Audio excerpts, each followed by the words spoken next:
Sebelum turnamen, media Yordania menggambarkan bahwa tim mereka memiliki talenta terbaik di dunia dan tim Asia harus berhati-hati dan melarikan diri. Pada akhirnya, itu menjadi tim sederhana yang mewakili perpanjangan.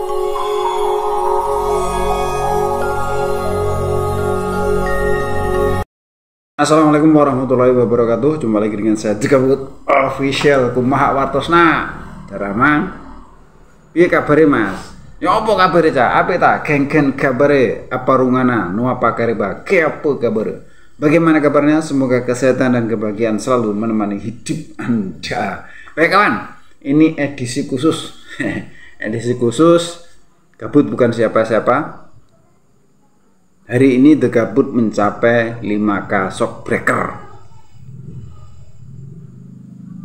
Dan semoga saja target berikutnya adalah untuk mencapai 10K shockbreaker. Bantu untuk mencapai ke sana ya.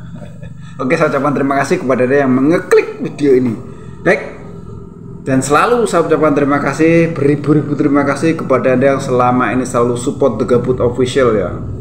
Sampai 5K, kita menuju 10K, kita percepat untuk menuju 10K. Oke, saya ucapkan terima kasih kepada yang selama ini support The Gabut Official, selalu support The Gabut Official agar selalu semangat dan The Gabut Official selalu berkembang, untuk berkembang, lebih berkembang lagi. Oke, selalu semangat mengupload video-video trending saat ini dengan penyampaian yang berbeda. Terima kasih. Kita masih membahas tentang euforia ya, euforia kemenangan timnas Garuda Muda atas Jordania. Sebelumnya itu kan pelatih Jordania mengatakan akan membantai Indonesia 4-0. Kenyataannya emang benar 4-0. Itu kalau tidak terjadi gol bunuh diri ya. 4-0 akhirnya 4-1. 4-1 skor, tapi untuk Indonesia bukan untuk Yordania. Kita akan menyimak sebuah video tentang tanggapan para netizen Yordania. Gak usah kemana-mana dulu, kita simak dulu istilahnya komentar-komentar netizen ini, baru nanti kita reaksi lagi. Jangan kemana-mana. Sudah terhentikan.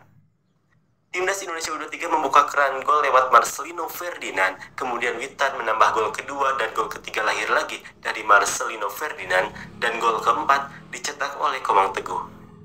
Kemenangan 4-1 atas Jordania memastikan Timnas Indonesia U23 lolos ke babak 8 besar, dan Timnas Indonesia U23 pun akhirnya berhasil mencatatkan sejarah dan membuat nama Asia Tenggara juga semakin diperhitungkan di kancah internasional. Seperti inilah komentar orang Jordania usai Timnas Indonesia U23 kalahkan Jordania U23. Performa yang memalukan, tidak ada game plan, umpannya panjang dan permainannya panjang dan acak. Tim Indonesia lebih terorganisir dan bermain imbang dan solid. Saya berharap mereka memainkan umpan pendek dan dekat karena Indonesia baru dan sudah berkembang, tetapi tidak lebih baik dari kami. Dan jika situasinya tidak berubah di babak kedua, maka keluarlah memang pantas. Dan staf pelatih memikul tanggung jawab penuh. Bandara menyambut Anda. Tuhan sudah cukup bagi saya dan Dia adalah pengatur urusan yang terbaik. Tidak ada pertahanan, tidak ada serangan, tidak ada jalan tengah, dan tidak ada daya atau kekuatan kecuali pada Tuhan. Di sini ternyata tidak ada pelatih nasional yang pantas memimpin tim manapun untuk kami. Sejujurnya dan dengan segala hormat kepada Abu Zam, semoga Tuhan memberkati Anda.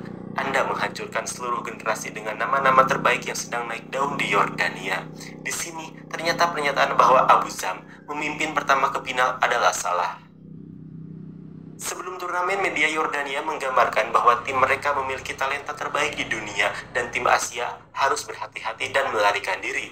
Pada akhirnya, itu menjadi tim sederhana yang mewakili perpanjangan dari sejarah nol mereka. Anda memiliki kiper cadangan kelas dunia dan para pemain tidak memiliki kekuatan fisik. Ini tidak terjadi di Indonesia. Sumpah Kapten, ada perbedaan level yang sangat besar antara kita dan Indonesia dalam organisasi, distribusi, pemain, dan perannya di lapangan, tekanan passing, positioning, dan support garis pertahanan yang runtuh. Yang utama alasannya adalah sistem pertahanan secara keseluruhan.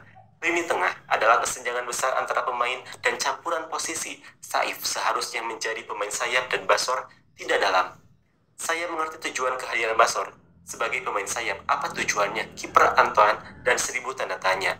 Kalbona adalah penyerang acak dengan positioning, pergerakan, dan pembongkaran, dan terburu-buru untuk menyelesaikannya. Arif Alhaj adalah keegoisan, tergesa-gesa, kebodohan, dan kekacauan.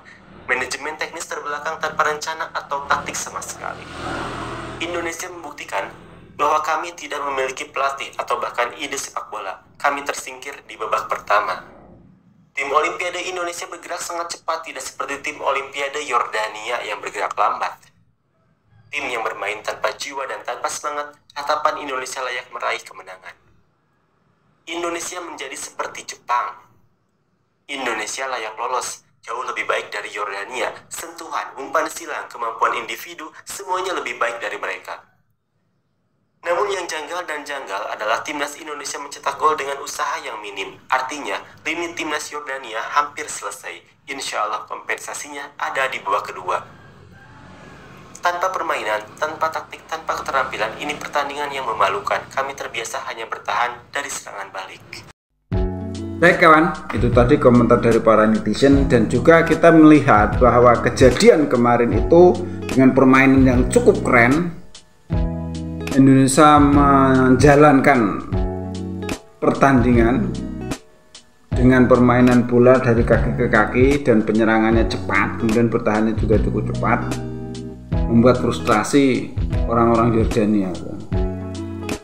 Australia aja dibikin frustrasi ya. Yordania kemarin dibantai habis-habisan, akhirnya skor 4-1. Ini membuat para pelatih luar negeri, banyak pelatih-pelatih Eropa yang melirik, yang memberikan komentar-komentar baiklah ya perkembangan sepak bola di Indonesia menuju hal yang positif. Salah satunya diantaranya juga ada komentar dari Sir Alex Ferguson ya, Man U, mantan pelatih Man U. Sir Alex Ferguson juga mengatakan bahwa perkembangan bola Indonesia itu cukup menggembirakan dan sangat mengagetkan lah. Nggarai wong kaget kabeh ngono judulnya. Nggarai orang-orang pada kaget, tidak hanya orang-orang Asia Tenggara tapi orang-orang pelatih-pelatih dari Eropa juga kaget dengan penampilan anak-anak muda dari Indonesia ini. Ini bocil-bocil ya sebutannya, istilahnya U23 Indonesia itu baru pertama kali masuk putaran final tapi langsung memberikan kejutan yang membuat kaget semua orang, di luar ekspektasi orang-orang kita, di luar ekspektasi banyak orang bisa mengalahkan Yordania yang sebenarnya di atas tingkat daripada tim Indonesia. Sampai 4-1 ya, itu kalau nggak bunuh diri jadi 4-0 jangan. Begitu kawan ya. Dari ini yang jelas orang Indonesia masih euforia, masih senang-senangnya melihat perkembangan sepak bola untuk U23 ini. Semoga saja nanti tidak membuat lupa, karena nanti di babak berikutnya itu lawannya kalau nggak Jepang ya Korea, tergantung nanti siapa yang jadi juara grup ya. Kalau juara grupnya Korea, nah Sintayong ketemu daerahnya sendiri, negaranya sendiri. Tapi kalau ketemu yang juara grupnya Jepang, berarti kita ketemu Jepang. Ini memerlukan perjuangan yang sangat berat dan sangat sungguh-sungguh. Perjuangan yang tidak mengenal lelah. Kita dukung agar Garuda Muda Indonesia semakin jelas. Oke, cukup sekian reaksi dari The Gabut Official. Ada salah-salah kata mohon maaf. Ada yang baik ambil sebagai pelajaran, yang jelek buang saja. Kita menuju 10k shockbreaker. Ayo bantu kawan-kawan. Wassalamualaikum warahmatullahi wabarakatuh.